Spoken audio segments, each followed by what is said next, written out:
Hello everyone, मैं हूं अमी और आप सुन रहे हैं रेडियो एलजे 90.8 एफएम, अपना रेडियो अपनी आवाज़।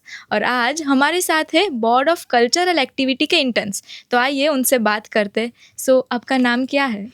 हेलो अमी, मेरा नाम ध्यानी सुथार है। मैं अभी सेकेंड ईयर एमएससी बायोटेक कर रही हूँ। ओके। हाय हमें, मेरा नाम करण वर्मा है। मैं अभी थर्ड ईयर बीएससी बायोटेक में हूँ। ओके। आप दोनों आपकी स्टडी के साथ ऐसे कल्चरल एक्टिविटी में इंटर्न्स की तरह काम कर रहे हैं। आपको ये सब कल्चरल एक्टिविटी में बैक स्टेज मैनेजमेंट और वो सब में इंटरेस्ट कब से और कैसे आया? जब से हम स्कूल में थे, मैं स्कूल में थी, तब से ही स्पीच हो गया या कोई भी स्कूल एक्टिविटीज़, डांस हो गया, उन सब में भी मैं वॉलंटियरिंग करती थी। ओके। बेसिकली कॉलेज में आने के बाद भी वही सेम इंटरेस्ट से फर्स्ट ईयर में वॉलंटियरिंग में हम चिंतन सर ने हमको इंट्रोड्यूस किया, हमारे नम्रता मैम ने हमको इंट्रोड्यूस किया। वही से इंटरेस्ट आया है एंड फिर हमने कंटिन्यू किया। अच्छा, ओके, सो ग्रेट। आप पहले ऐसे वॉलंटियर रह चुके, तो वो एज अ वॉलंटियर आपका कैसा एक्सपीरियंस रहा है? मैं I started off with youth fest में उसमें पार्टिसिपेट करती थी।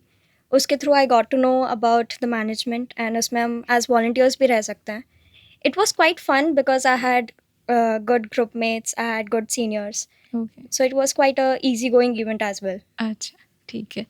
और अब आप जैसे वॉलंटियर है और इंटर्नशिप अब कर रहे हैं ऐसे ही कल्चरल एक्टिविटी में, तो अगर कोई एलजे का स्टूडेंट आपकी जैसे इंटर्नशिप और वॉलंटियरिंग करना चाहता है, तो वो उसका प्रोसेस वो कैसे ज्वाइन कर सकते हैं?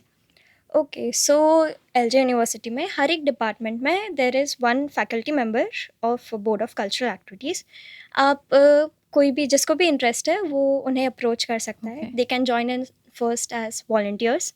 हमने भी वैसे किया था, हम पहले वॉल्टियर्स थे, फिर अभी कल्चरल कैप्टन्स भी रहते हैं, एंड देन उसके बाद we got into management की core team, and then after that Chintan sir ने हमें अपॉइंट किया था एज इंटर्न्स। ओके।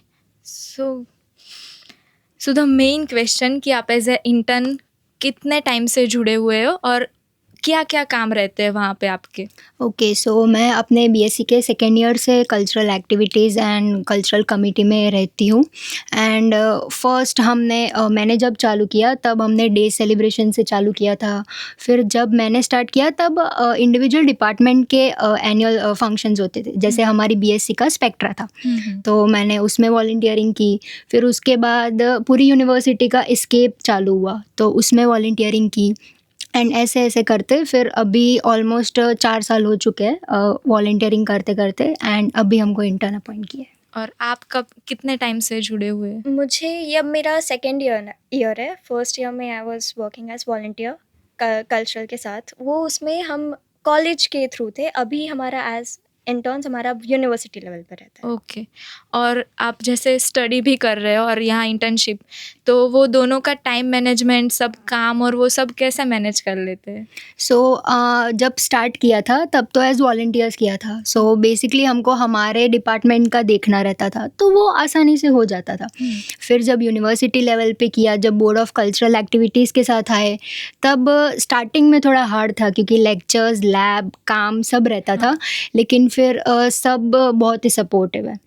चिंतन सर भी उनको पता रहता है कि हमारे लेक्चर्स, लैब्स है, तो वो हमको बोलते हैं वो प्रायोरिटी में रखो, उसके बाद काम करो। Same goes with our faculties, उनको भी पता है कि अपना पढ़ाई वो लोग करते हैं एंड उसके बाद में काम करते हैं, तो ईज़िली मैनेज हो जाता है। अच्छा, तो मतलब आपका इंटरेस्ट का है, तो मतलब दोनों आप स्मूथली मैनेज कर लेते हैं। और ये सारे इवेंट्स इतने बड़े रहते हैं, सारा पूरा यूनिवर्सिटी का पार्टिसिपेट रहता है, तो कुछ ना कुछ ऐसे कभी कुछ ऊपर नीचे हो जाए कोई टाइमिंग या परफॉर्मेंस में, तो उस सिचुएशन में आप कैसे हैंडल करते हैं वो सब? देखिए, मोस्टली अब हम लोग हर एक डिपार्टमेंट में with every group of participants एक एक वॉलंटियर असाइंड रहता है already. Okay. So even during practices या फिर इवेंट के दिन, अगर हमें उन लोग को with the flow of the events अगर हमें उन्हें बुलाना रहा या फिर अगर कोई प्रॉब्लम रही, तो हम सीधा वॉलंटियर्स को अप्रोच करते हैं, और वो चीज़ का कोऑर्डिनेशन पहले से ही सेट होता है, तो उसमें उतनी फिर दिक्कत नहीं आती। ये पूरा टीम वर्क रहता है आपका, Yes. कि आपका अंदर अंदर इतना सब कोऑर्डिनेशन रहता ही है कि कुछ ऐसा ना हो। अच्छा, और एट द एंड पूरा इवेंट जब सक्सेसफुली अच्छे से ख़त्म हो जाता है तो आप व्हाट यू फील कि सब मेहनत की थी वो रंग लाई ऐसा, तो आपका वो टाइम का वो फीलिंग कैसा रहता है? हाँ, ऑफ कोर्स वो तो रहता ही है कि हम हर एक इवेंट के बहुत पहले से काम चालू करते हैं। ऑलमोस्ट एस्केप के लिए हम लोग पहले साल से ही चालू कर देते हैं, बाकी सब इवेंट्स के लिए भी एडवांस में काम करते हैं। जब इवेंट ख़त्म हो जाता है तो थोड़ा खाली खाली भी लगता है कि इतने टाइम से सब प्रिपरेशन कर रहे थे, सब हो गया। एंड फिर इनकरेजमेंट भी मिलता है, मोटिवेशन भी मिलता है, नई चीज़ें सीखने को मिलती है जो आगे काम में आती है। So good feeling. So thank you so much Dhyani and Kanan for coming here and हमसे बात करने के लिए. Thank you so much. Thank you अम्मी।